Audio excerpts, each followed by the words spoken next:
So J K chapter number 249 is officially here. और अब मैं तुम्हें अच्छे से बताने वाला हूँ कि इस चैप्टर में कंप्लीट अच्छे तरीके से हुआ क्या, कुछ ऐसी इंपॉर्टेंट चीजें जो तुम्हें चैप्टर नंबर 250 देखने से पहले पता होनी चाहिए। और हाँ, तुम्हें सही में लग रहा है यार केंजाकू मर गया। यूटा के डोमेन एक्सपेंशन का ऑफिशियल नेम है ऑथेंटिक म्यूचुअल लव, और यूटा के डोमेन एक्सपेंशन को अच्छे से एक्सप्लेन करके भी बताने वाला हूं। तो चलो यार वीडियो को स्टार्ट करते हैं। चैप्टर नंबर 249 की स्टार्टिंग होती है एक फ्लैशबैक के साथ, जहां पे हमें बताया जाता है कि यूटा इतने टाइम से बैटल ज्वाइन क्यों नहीं कर रहा था, जो बैटल सुकुना के अगेंस्ट यूजी हिगुरुमा और कुसाकाबे लड़ रहे थे। तो केंजिकू को गला कटने के बाद भी केंजिकू भी पूरी तरीके से मरा नहीं था। केंजिकू को गला कटने के बाद जो उसकी बॉडी के ऊपर कंट्रोल होता है गेटो की, वो जो बॉडी होती है उसके अंदर से कुछ कर्स स्पिरिट्स बाहर निकल के आती हैं, क्योंकि केंजिकू गेटो की बॉडी से अपना कंट्रोल खो चुका था। उसके बाद यूटा रिका को बोलता है कि तू जा और इन कर्स स्पिरिट्स को देख जो आउट ऑफ कंट्रोल होती जा रही हैं। और हम देखते हैं क्वीन ऑफ कर्सिस को सारी की सारी कर्स स्पिरिट्स को फोड़ते हुए। अब यूटा को इससे पहले कुछ समझ में आए, केंजिकू का सर उड़ने लग जाता है हवा के अंदर, जिसके बाद वो कोगाने जो कि मास्टर है कलिंग गेम्स का, उसको वहां पे बुलाता है और बोलता है कि कलिंग गेम्स के अंदर एक न्यू रूल ऐड कर, मतलब रूल नंबर 15। और रूल नंबर 15 ये है कि अब मेगुमी फुशिगुरो के पास अथॉरिटी है टेंगन और ह्यूमैनिटी का मर्जर कराने की। जिसके बाद केंजाकू हवा में उड़ते हुए बोलता है कि I need a backup plan. अब केंजाकू को बैकअप प्लान की जरूरत लग रही है, इसका मतलब ये है कि उसका बैकअप प्लान अभी तक पूरा नहीं बना हुआ था।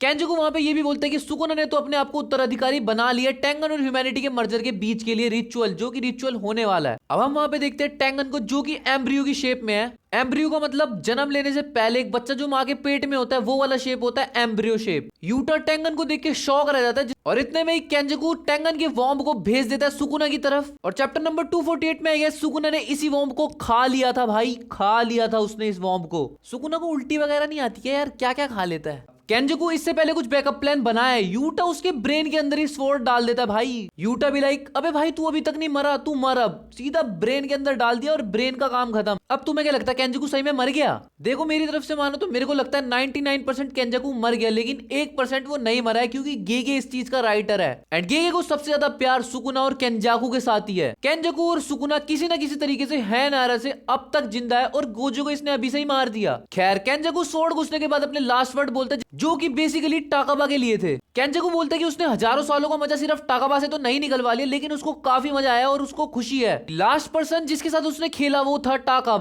जिसके बाद Yuta is back to work and वो सुकुना से लड़ने के लिए वहां पे पहुंच चुका है। अब यूटा वहां पे सिर्फ पहुंचा ही है, उसने ये देखना भी चालू कर दिया कि सुकुना की जो रिवर्स कर्स टेक्निक है उसका आउटपुट धीरे धीरे रिकवर हो रहा है। अब यूटा ये सोचने लगता है कि अगर उसने थोड़ा और टाइम दिया सुकुना को तो वो अपना डोमेन एक्सपेंशन खोल देगा। अब यूटा अपने ऊपर ब्लेम ले रहा है कि अगर वो यहाँ पे होता तो हिगुरुमा अभी तक जिंदा होता यहाँ पे, और उनका एग्जीक्यूशनर स्वॉर्ड वाला प्लान भी सक्सेसफुल हो जाता। जिसके बाद यूटा मन मन में सोचता है कि यार केंजाकू से लड़ने के लिए तो माँ की भी जा सकती थी ना। जिसके बाद यूटा समझता है कि नहीं यार, he is the best for केंजिकू, क्योंकि यार जो कर्स स्पिरिट्स निकली थी गेटो की बॉडी से केंजिकू को गला काटने के बाद, अगर वो शिबुया में फैल जाती तो उनको मारने के लिए रिका की पावर्स ही यूज होती है, और माकी के पास थोड़ी रिका है भाई, यूटा के पास ही है ना। सो वो ही सबसे बेस्ट था केंजिकू के अगेंस्ट। देखो माकी को फाइट में सुकुना के अगेंस्ट लाना इज गुड, लेकिन जो बंदा हर किसी को स्लैशों से काटे जा रहा हो उसके सामने माकी को लाना इज नॉट वेरी गुड। अब यूटा अपनी स्वॉर्ड से सुकुना के ऊपर अटैक करता भी है, लेकिन सुकुना उसकी तलवार को बिना पकड़े भी किसी तरीके से पकड़ रहा है। भाई समझ नहीं आया, ढंग से समझा। सुकुना ने यूटा की स्वॉर्ड को कुछ इस तरीके से होल्ड किया हुआ है कि वो अपनी मुट्ठी के अंदर धीरे धीरे छोटे छोटे से स्लैशेस मार रहा है उसकी स्वॉर्ड पे, जिसकी मदद से सुकुना को स्वॉर्ड को टच भी नहीं करना पड़ रहा, लेकिन छोटे छोटे एंगल्स पे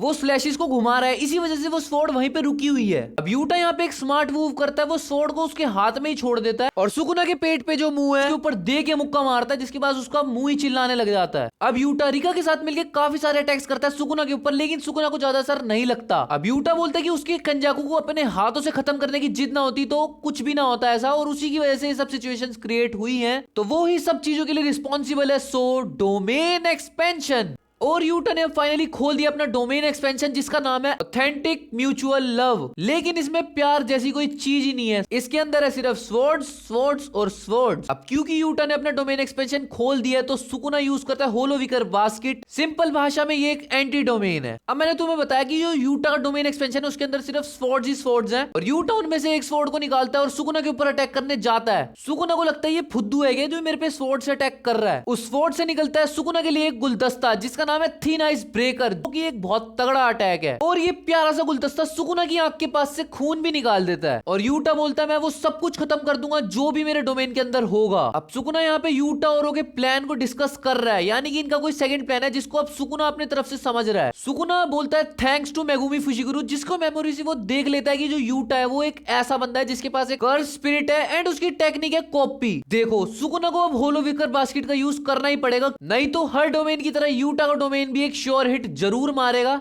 और उससे बचने के लिए सुकुना ने होलो विकर बास्केट का यूज करा भी, लेकिन सुकुना के लिए दिक्कत वाली बात यह है कि जो यूटा के डोमेन एक्सपेंशन के अंदर वो सारी की सारी स्वॉर्ड्स हैं, वो रिप्रेजेंट कर रही है यूटा की वो सारी टेक्निक जो उसने आज तक कॉपी करी है।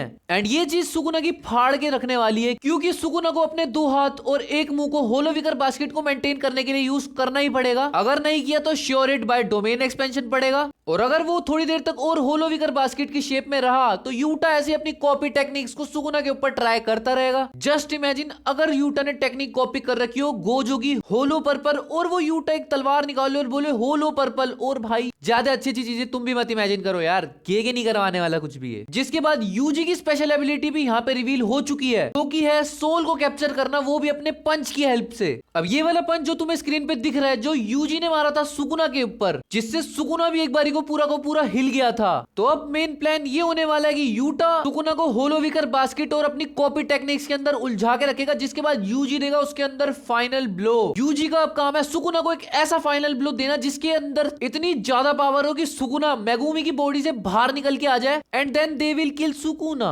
जिसके बाद सुकुना बोलता है ओहो बहुत बढ़िया, सबको कुछ ना कुछ रोल मिला है मेरे को मारने के लिए, बट गेगे भी लाइक मैं हूं ना तुम सबको मरवाने के लिए। सो जेजे के चैप्टर नंबर 249 का एंड यहीं पे हो जाता है, और जेजे के चैप्टर नंबर 250 के अंदर हम देखने वाले हैं सुकुना की कुटाई पिटाई और धुलाई, या फिर गेगे यूटा को ना मार दे यार बस। तुम्हें चैप्टर का एक्सप्लेनेशन कैसे लगा कमेंट करके जरूर बताना, और अगर चैप्टर नंबर 250 के स्पॉइलर सबसे पहले देखने हैं तो चैनल को जरूर सब्सक्राइब कर लेना।